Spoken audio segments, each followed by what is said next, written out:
What's going on? How's everyone doing today?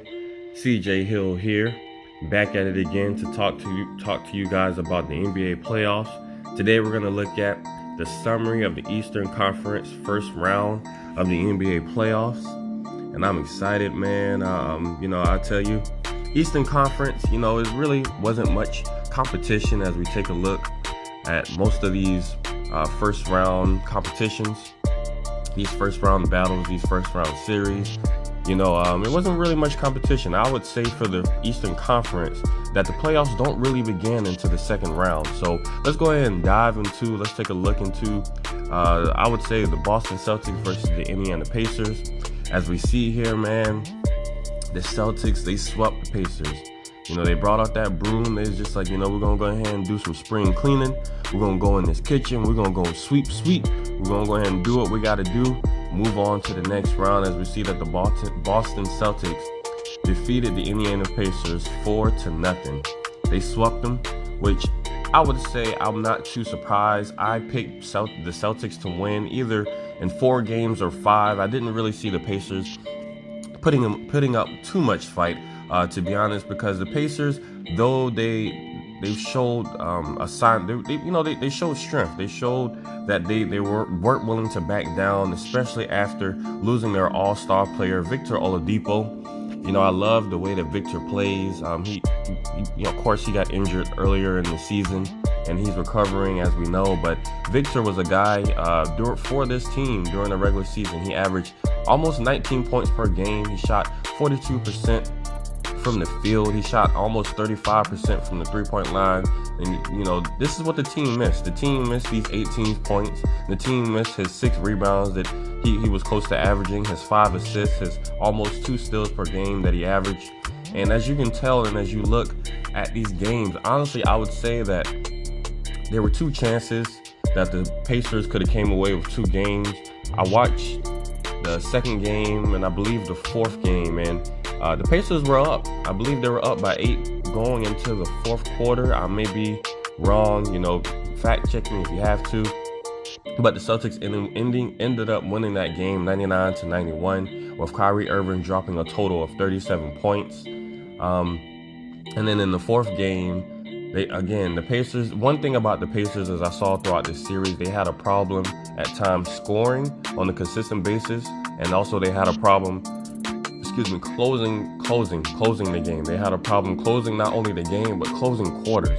They had a problem scoring at the end of quarters and scoring at the end of games, and that is where you really miss Victor Oladipo, which they will have back next year. And then again in the 4th game, the Celtics pulled it off 110-106. But Pacers had a chance to win that game. You have Bogdanovic. He came away with 22 points. He was the high man in the scoring box. But as we see, guys, the Celtics, they won this series. To no surprise, I picked them to win the series, and it's going to be interesting as we see who they're going to be partnered against, as we see who they're going to be played against, which as we've now learned, they're going to be playing against the Bucks. So we look at the Bucks and the Pistons. Honestly, the Bucks, again, they were somebody who was just like, we're going to go ahead and get straight to work. Go ahead and pull out these brooms. We're going to sweep from the back court all the way to the front court. Sweep them on off. They swept them all off, man. They swept them on. They sure did. They swept them on out the first round. Honestly, really, to be truly honest, they swept the Bucks with no problem at all. And unfortunately, it was a blowout. It was a blowout every single game. I was going to say almost, but I'm looking at these scores, and it was a blowout every single game. And unfortunately, the Pistons, their all-star player, Blake Griffin, he came in game 2 and tried to make a difference, but his efforts, though valued, at the same time did not bring that much of an impact. We know Giannis Antetokounmpo, which I may have pronounced that wrong, but I'll get it right before the end of these playoffs, right? Come on, somebody. Giannis, he was balling. He just had his way. He destroyed the Pistons inside and out, mainly inside. He was just balling. he did his thing, and they really couldn't stop Giannis. Giannis scored 26 points. He only played 28 minutes. He averaged throughout this series 28 minutes per game. He scored 26 points per game. He had 12 rebounds, 3 assists, and he was balling. You have Eric Bledsoe, who I think he's an average player. I don't believe he's an all-star, but he is someone that you need. He's a good driving horse that you need to push the team and to push the ball and to push your pace. Actually, I love the way he controls the pace of the game. He had 19 points throughout this series, only 4 rebounds and 5 assists. And then you have my man Chris Middleton, who was inconsistent at times, but he had averaged 19 points per game, 5 rebounds and 4 assists. So we see that the Milwaukee Bucks, they destroyed the Pistons, and the highest man, honestly, for the Pistons, the 2 highest men were Reggie Jackson. He averaged 17 points. And then you have Luke Kennard. Man, Luke, honestly, for anyone who watches NBA basketball on a rare occasional basis, you're probably listening to this podcast or watching the YouTube video and just like, who is Luke Kennard? Luke Kennard got down a little bit. He averaged 15 points. And then to me, my biggest disappointment, which I feel like the Pistons need to do something in the offseason, is Andre Drummond. They need to either get rid of him, they need to trade him for greater assets. Andre Drummond was once an all-star. He was once an all-star, and, honestly, he only averaged 14 points per game, which is disappointing. He averaged 13 rebounds, and to be honest, that's where he was. That was his strength. That's where he showed that he was dominant, because he was the defensive rebound leader per game in all the first round for the East Coast and the West Coast. He averaged the most rebounds per game, which was right about 13 rebounds per game. But still, on the offensive side, he needs to go into the lab. He needs to work on his jump hook. He needs to work on his shimmy and fade. He needs to work on his offense on the block, because they really need it at times for him to score, and for him to a guy his size, a player his size, to only average 13 points per game is disappointing. It's disappointing. You would expect more from out of someone with his quickness and his body size. You would expect more. And then for Blake Griffin, he played 2 games, I believe. I think he only played 2 games, and again, he tried. He really did try. He came away with only 6 points, but his effort was there. He was definitely that energy. He averaged 24 points per game. He averaged 6 rebounds, but he averaged 24. Being hurt, he averaged more than Andre Drummond. Being hurt, his leg was hurt, and he still played. And again, I value him doing that and trying to push his team and trying to push this series surpass 4 games. But as we see, the Pistons, they fell to the Bucks, and I picked the Bucks sweeping over the Pistons. So to me, this was no surprise. And it's going to be interesting to see the Bucks versus the Celtics, which will be another podcast where we will talk about the second round, expectations and everything. But I'm excited to see how the Bucks and the Celtics really play against each other, and that's going to be a good standoff against one another. So now we look at the who's next? Toronto Raptors versus the Orlando Magic in the first round. And we know that Toronto was going to win this series, to be honest. I was excited to see that the Magic actually snuck in 1 win in the very first game of the series. I had to pump the brakes on some people because they were just like, oh, Magic in 6, Magic in 7. I'm just like, dude, listen, men and women of the world, as you listen to the sound of my voice, the Orlando Magic was not going to win this series. I'm so sorry. I don't mean to be harsh in any way, form, or fashion, but the Orlando Magic was not going to win this series. They were actually missing one of their top draft players that they drafted previously, which was Mo Bamba. He averaged a good bit of points for this team. Not nothing significant like Victor Oladipo, but just his presence alone. He was a good shot blocker, and his defensive prowess more so they missed. But as we see here, the Raptors pulled off the W. They pulled off the win, winning the series 4-1. Kawhi Leonard, trying to change the man's name. Kawhi Leonard, he was the MVP, and Pascal Siakam, They were the MVPs of this series, of course.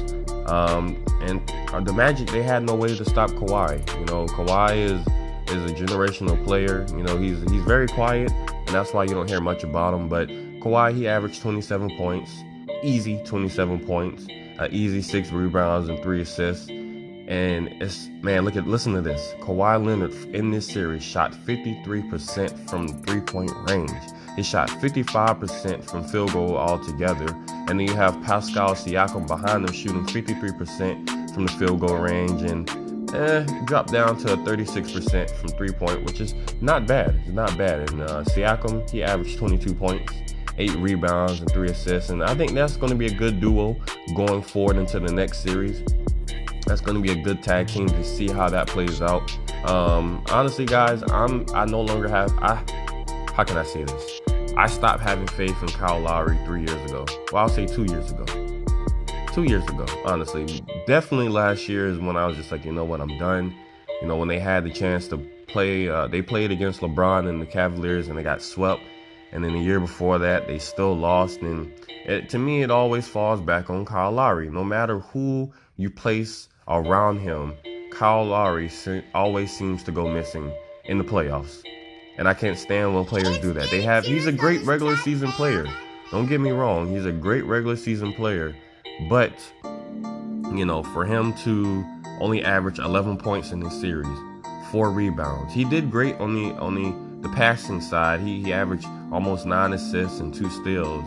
But 11 points, you know, in the postseason is just unacceptable for this team, especially for this team having championship aspirations. For him to only average 11 points, he has to do better.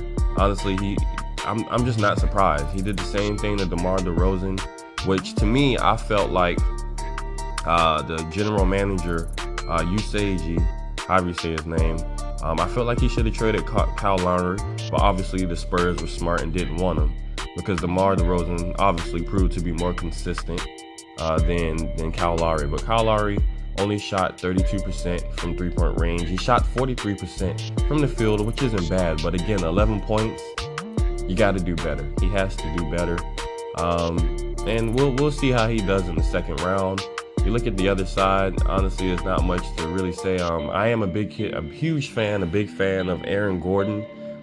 He only averaged 15 points in this series, but he's shown in the past 2 years growth. He's improved his jump shot. He's improved his all-around game. He averaged 7 rebounds, which as a big man for his size, and when I say for his size, I mean his height and his weight. That's what I'm normally pertaining to. But for a man his size, you know, he can play the 3 or the 4, the small forward or the power forward. But in this, as we know, in this league today, in this generation today, that this league is actually positionless. You know, Aaron Gordon could play the 1 to the 5, thanks to guys like LeBron, thanks to guys like Kawhi Leonard. You know, you have these guys that are, you know, Draymond Green. You have these guys that are make the league positionless because of their talents and their skills and the way that they play. So Aaron Gordon, you know, to me, he's a 3 or a 4, but he can definitely be a 2 as well. But he only averaged 15 points, which to me I'm proud of because it's definitely an increase and an improvement from last year. And I definitely see that he's working on his game. And, you know, and I would say in the next 3 or 4 years, whether he stays with this team or not, he's definitely going to be a force to reckon with. As we know, he has the leap ability. You know, we know that he stole the dunk contest, or he stole the show. You know, Zach LaVine won, but he stole the show. So then you have Terrence Ross, his second man behind him with 13 points per game. Both of them in this team, not really providing much. Not really providing much for, you know, not really putting up much fight, I would say, against the Raptors. I would definitely say they didn't put up much fight, but, you know, hats off to them for winning that first game, because I definitely believe the Raptors, they underestimated them. You know, I really definitely believe that the Raptors, you know, underestimated them, and it was good to see the Magic sneak in that win. So, but now for the Raptors, it's on to the second round, as we see that the Philadelphia 76ers, they are going to be playing against the Philadelphia 76ers. Man, oh man, oh man. I'm excited about this. Again, we're going to talk about this in my next podcast. Here that the Philadelphia 76ers, they beat the Nets. The Nets did pull away with one game, which I was, again, glad to see, because for me, guys, I hate to see teams get swept, whether they're good or not. I hate for teams to get swept. And I would like for most games to go, or most series to go 5 or 6 games. So as we see here, this was a 5-game series. Philadelphia pulled it off 4 games to 1. And I'm going to tell you guys, one big concern that I have for the Philadelphia 76ers is Joel Embiid. For a man his size, for a man his height, injuries are going to be a major concern. Because I think without Joel Embiid, I don't see this team winning the championship. I'm just going to be honest. I think with Joel Embiid, this team is unstoppable. This team is unbeatable. Yes, I even picked. To me, the 76ers are my favorite to win the East. Though, whoever comes out, the Celtics and Milwaukee, whoever comes out of that series is going to be great basketball to watch. But if Joel Embiid is healthy, and if they do make it to the Eastern Conference Finals, I picked them to win and make it to the finals. But Joel Embiid has to be healthy. He has to be healthy. And as I said, the X factor for the 76ers was Tobias Harris and also Ben Simmons. And as we see here, Tobias Harris did not disappoint. Came away with 17 points per game, 8 rebounds per game, which was good. My man shot 50% from three-point range, straight balling, 49% from field goal range. And you have Ben Simmons, he averaged 17 points per game, 6 rebounds, almost 7 rebounds, 7 assists, 7.6 assists, almost 8 assists if you round it up. And he shot 64% from the field. And that's what they're going to need from both of these gentlemen. They're going to need for both of them to be aggressive, and they're going to need for Tobias Harris to just be that shot maker that he is. Jimmy Buckets, he was clutch on numerous occasions for them in this series. And again, it was good to see Philly pull it off. I think the only game that the Brooklyn Nets won was the first game, the very first game, as the Magic did. And I think the Nets came out swinging. They wanted the world to know, like, hey, you guys are not going to sweep us. We may have not have a whole bunch of all-stars like you do, but we're going to do what we have to do. And they sure did. They showed up, and that first game, they showed out. They showed out, and they won 111 to 102 in that first game. And I want to say, I'm gonna say this in my second podcast again, or my next podcast. I'm definitely excited about the Brooklyn Nets, even though they lost this series. I'm excited about the future of the Brooklyn Nets because of their free agency potential. I definitely look forward to what moves they're going to make. Man, I'm excited. I'm trying to hold my excitement until the next podcast. But I'm excited, man. I'm so excited for what the Brooklyn Nets have in store, and I'm excited for their future. D'Angelo Russell, the all-star of the team, came away with 19 points per game.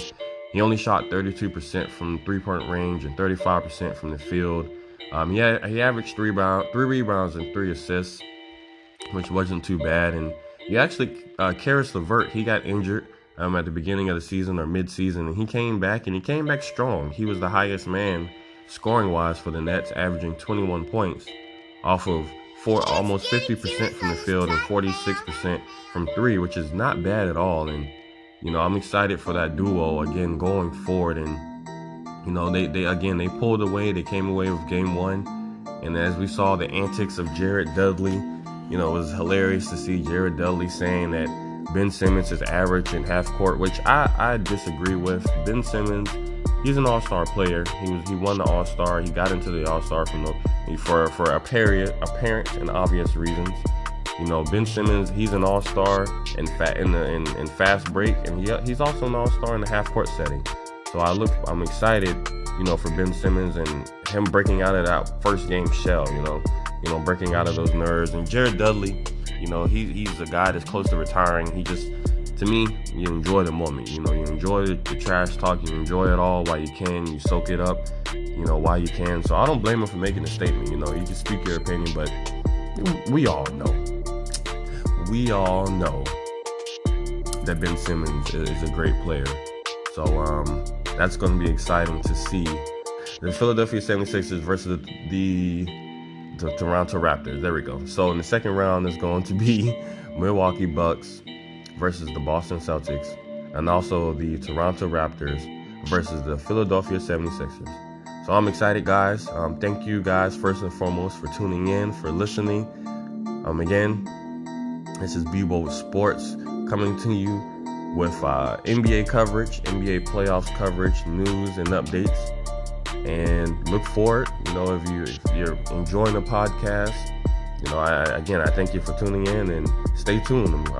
Again, thank you for tuning in, guys. Until next time.